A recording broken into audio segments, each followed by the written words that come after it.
Hi there, this is Chuck Rosansky, and this is the first installment from Friday of 2015 at the San Diego Comic-Con.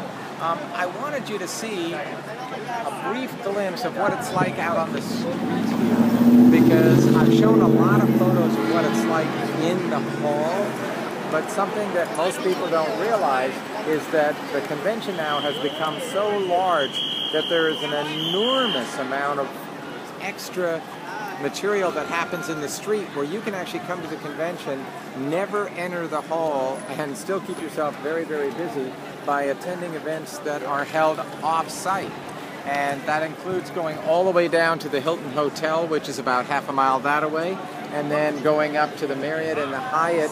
In fact, the Marriott is building an entire convention center of their own, which is going to be attached right to the hotel. The Hard Rock Cafe has things going on across the street, but just being here, again, if you are not into crowds, if you are not into masses of people, you're not going to like it here, because it gets very, very crowded here. But if you like diversity, if you like seeing great costumes, if you like the energy of tens of thousands of fans all clustered into one physical area, this is actually a rush. I love coming to San Diego Comic-Con. I don't mind crowds, and it's great being in a like-minded group of people that are just here to have fun. But yeah, you get jostled a little, you get bumps, and that's just inevitable, and waiting at the lights and the kind of, surly security guards and la-da-da. It's just all that kind of stuff. But San Diego Comic-Con is magical, and I highly recommend that you do it at least once in your lifetime. If comic books were a religion, this is Mecca. So we'll go inside the building now, and I'll show you some more about the convention. Hi there, this is Chuck Rosansky from Mile High Comics, and we're about to go up into heaven.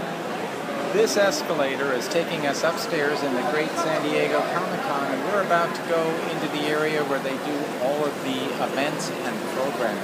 This is an area most people don't see, so follow me along here and we'll see how crowded it is up here today. If you take a quick look downstairs, you'll see, first of all, that it's crazy busy out in the actual hallway areas here. But then take a moment and look outside of the building.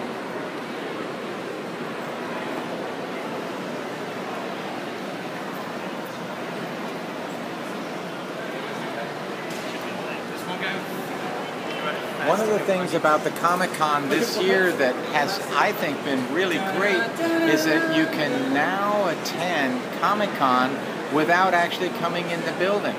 Across the street, they have all kinds of events, especially for young kids, where they can go and participate in things and not have to pay Comic-Con admission prices. It's sort of like going to Disneyland anymore and going to Main Street Disney, and you can shop and you can have dinner and you can enjoy the Disney experience, but you don't actually go in the park. This is in the front of the convention center and then also in the promenade back behind. It's really way cool. So anyway, now that you've seen the great crowds outside, we'll go around the corner here to program.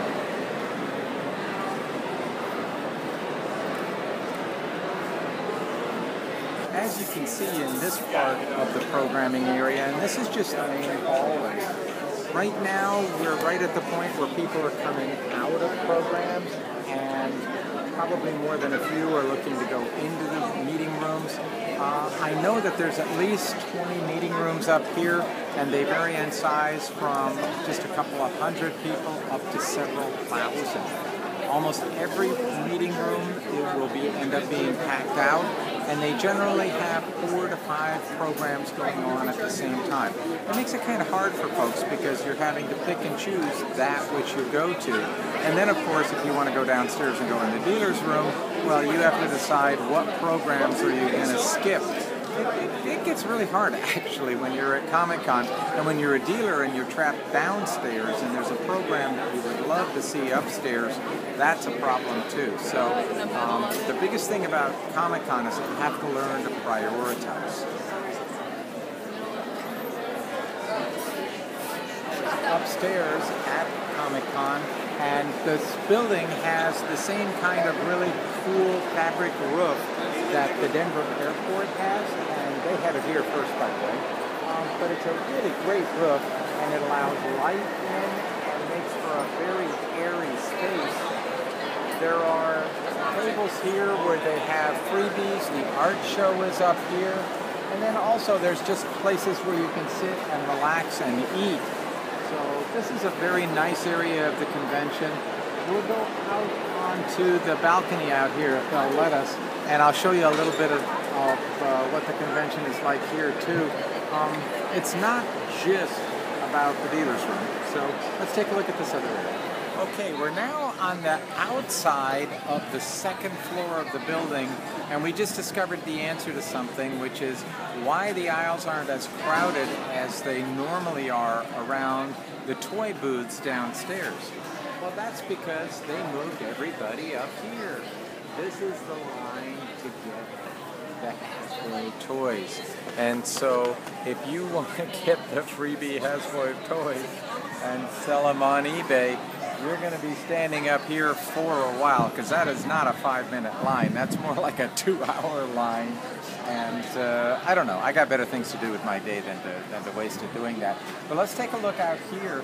This is part of what makes San Diego an unbelievably fun convention to attend, is being able to be here on San Diego Bay. The weather is outstanding. It's really beautiful here. Okay, we've come downstairs again now, and we're back in the dealer's room, which is where my heart really beats true. And what we're looking at here is we're in about the 900 aisle, and we're looking down towards the media aisles, and it's about 3 o'clock in the afternoon now, so this is sort of the peak of the day. But what I find really interesting about this particular moment in time is that we are seeing a much heavier level of foot traffic on this end of the hall than what I've seen in half a decade, easily, because I'm not quite sure why. We just showed you that there were tons of people in the Hasbro line upstairs, and certainly there were a lot of people up there for programming. But the biggest change that I've seen this year at the show is that at this end of the building, we're seeing much more interest in people shopping with what are mostly smaller vendors. You have toy vendors here, you have a few publishers, like there's HarperCollins and things like that, but mostly this is a lot of mom and pop shops down at this end of the building. And it seems like people are getting away from the massive studio presence and coming more down here. And I think that's just awesome, because, you know, when you make a purchase or when you support Hasbro, they could really give a rat's ass whether you live or die. Okay, but if you make a purchase from Mile High Comics, or you make a purchase from, you know, Joe Bob's comic book shop from Scottsdale, Arizona, or whatever, these are the people who rely upon you to keep them in business.